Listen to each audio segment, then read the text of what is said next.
that you will fail your way to greatness. Most people allow their fear of failure to outweigh their desire to succeed. When you're willing to fail again and again and again, when you make up your mind to become unstoppable, when you make up your mind to become a no matter what person, then that will then give birth to a part of yourself that you don't know right now.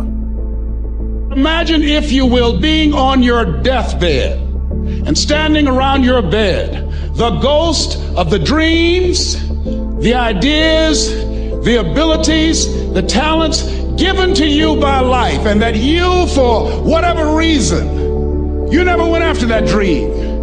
You never acted on those ideas. You never used those talents. You never used those gifts. And there they are standing around your bed looking at you with large angry eyes saying, "We came to you, and only you could have given us life. And now we must die with you forever."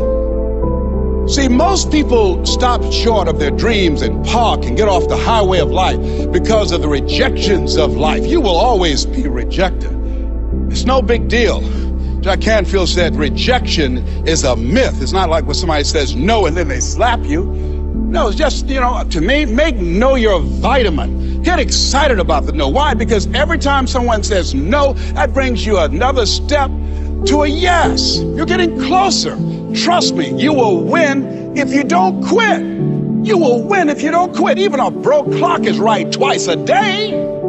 As you go through the challenges of life and you look at it and embrace whatever comes to you, don't run from it. Step toward it. Don't try and duck it like most people do. See, most people want it easy. See, easy come, easy what? Easy go. See, but when you go at what you're going to deal with and you deal with the difficulties of it, when you handle those hard things close at hand, making those hard decisions right now that you don't want to make, learning those things that you don't like to do, but you know that in order for you to get where you want to go, this is one of the hoops that you have to flip through. And I'm saying to you, whatever you got to do, do it, because if you don't, life is going to whoop you until you surrender. You have something that you brought to the universe, and that if you decide that my life deserves my developing this what I do well, and becoming the best at it, and mastering myself, and seeing what I have within me, if you decide to drop your buckets where you are and develop your gifts, I grant you, you'll never ever be without. I grant you that your gifts will take you places that will literally amaze you.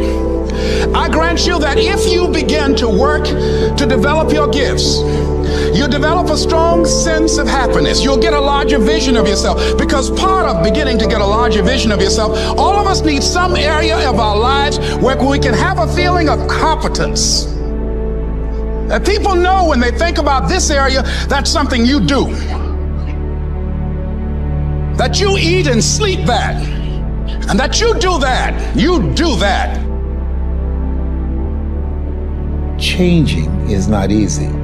But changing your life, changing habits, reinventing yourself, picking yourself up after life has knocked you flat on your back. I've got to say, when life knocked you down, try and land on your back, because if you can look up, you could get up. Well, that sounds cute, but that's not easy. When I was diagnosed with prostate cancer 17 years ago, that first time that happened, I said, hey, I can handle this. Then when it came back a year later, last year, 17 years later, and this time it metastasized to 7 areas of my body and ate 40% of my T1 vertebrae. Now the stakes are higher. It's just life saying, okay, Mr. Motivator, you beat cancer the first time. What you gonna do now? I started laughing. When the doctor told me, he said, why are you laughing? Are you in denial? I said, no.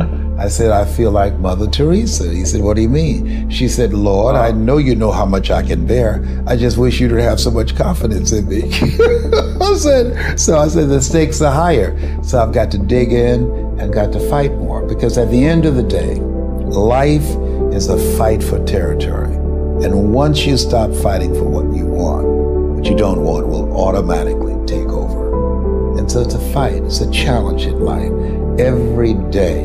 And what we have to do is embrace it. What we have to do is see it as a project to be worked on. In life, you will always be faced with a series of God-ordained opportunities, brilliantly disguised as problems and challenges. And so I see even cancer as a gift, as a God-ordained opportunity.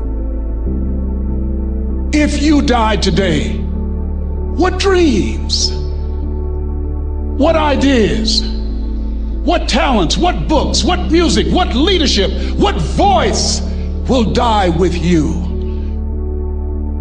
There are a lot of people who are biting their fingers in fear that they might lose their jobs. But there are few people who have decided within themselves, I'm going to make it. Some people aren't waiting to be cut. Some people are moving on their own because they feel within themselves, I've got what it takes to make it. They're not afraid about tomorrow because of how they see themselves, because of what they feel that they deserve, because of what they feel that they can create for themselves. Because these people have decided, as they look at the future, as they look at themselves, there's a way. Where there's a will, there's a way for me to begin to create a way out of no way. And when you have that kind of consciousness, when you have that kind of spirit, nothing can stop you. Nothing.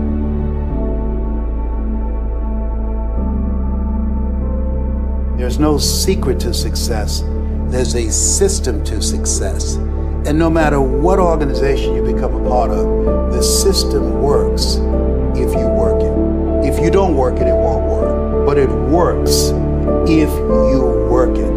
And that's one four-letter word that most people don't like. They're not willing to work. There are winners, there are losers, and there are people who have not discovered how to win. And all they need is some coaching. All they need is some help and assistance, just a little support. All they need is some insight or a different strategy, a plan of action to make some adjustments that will open up the key to a whole new future for them, that will give them access to the unlimited power that they have within themselves. That's all that they need. So what I want you to do is think about something you want for you, that's real for you, that's important for you, that will give your life some special meaning and power. And I don't even want you to say, I can do that. I don't want you to assume that. See, 5 years ago, when I started out in this area, I would not have been able to make the mental leap that I would be up to where I am right now. I don't want you to begin to just psych yourself out. No. I want you to be able to say something to yourself that will enable you to maintain a level of integrity with yourself. That when you say this, even when you face tremendous setbacks, it will be a benchmark to keep you in the game, to keep you moving forward and experimenting and readjusting your strategy and your plan of action, continuously looking for ways to win. I think we have to reflect on, who am I? Why am I here? What drives me? If I died today, what 3 words would I want said about me if I died today? You know, what is it that defines me? You know, how do I define myself?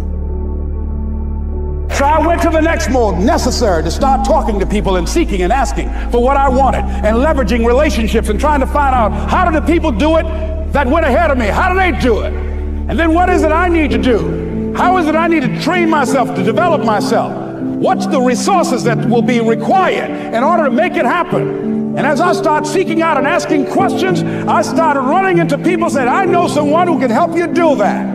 And they helped me get connected with those people. Remember, we have so much energy that can take us so far. It's necessary that you hook up with some other energy that can take you to the next level. I hooked up with them. They said, let's go. I said, away we go.